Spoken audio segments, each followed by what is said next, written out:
How's it even possible to lose 94% of a house's value? This beautiful mansion, inspired by Confucius philosophy, reportedly cost $75 million to build in 2018, just sold for 3.9 mil.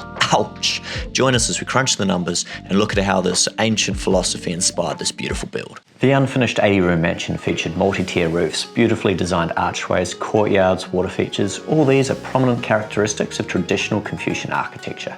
You can see the authentic materials are all imported. The house, the mansion as a whole, included conference halls, 20 bedrooms with en-suites, a library, multifunction theatre, museum. There was even an economic, trade and cultural exchange centre mentioned in the advertisement.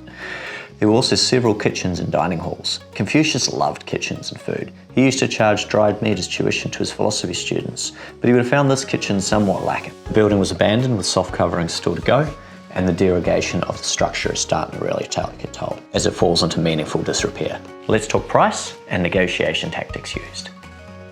The purchaser reportedly put in a cash, unconditional, sight unseen offer. Now, brilliant strategy if you have $3.9 million just sitting around collecting dust.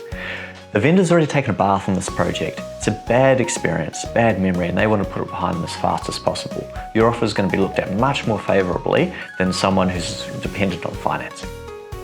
Now, buying sight unseen, given the half-built state and the various defects, maybe not so brilliant. It would be more prudent to actually step foot on site and see what there is and there isn't. You can tell there's a lot of remedial costs that need to be bottomed out.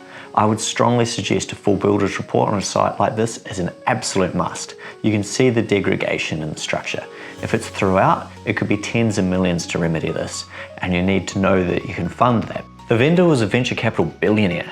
He valued education and would donate heavily to allow students to attend universities in Australia.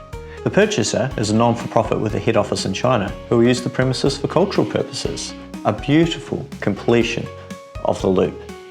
7 News was reporting there was $50 million pumped into the project, and the reporting was suggesting the spend could be as high as $75 million if you took construction and landscaping into account. Tell you now, they didn't spend that much on landscaping unless somewhere on site there's a hole with $23 million buried in it. Likewise on the construction cost of the house. This 10,000 square metre build, well, it ain't $5,000 a square metre with none of the furnishings in there, that's for sure. Look, this would have been well north in the tens of millions of dollars, but well short of 50. A huge financial loss for the vendor, but not as large as what Seven was reporting. And then we found this little Reddit gem, and sure enough, life-sized statues of horses all around the show. There's a few missing. Apparently a few have ended up popping up in random gardens and living rooms around wider Perth. Beautiful though, wouldn't mind one myself. And then Reddit descends into its usual degeneracy, conspiracy theories and fake news.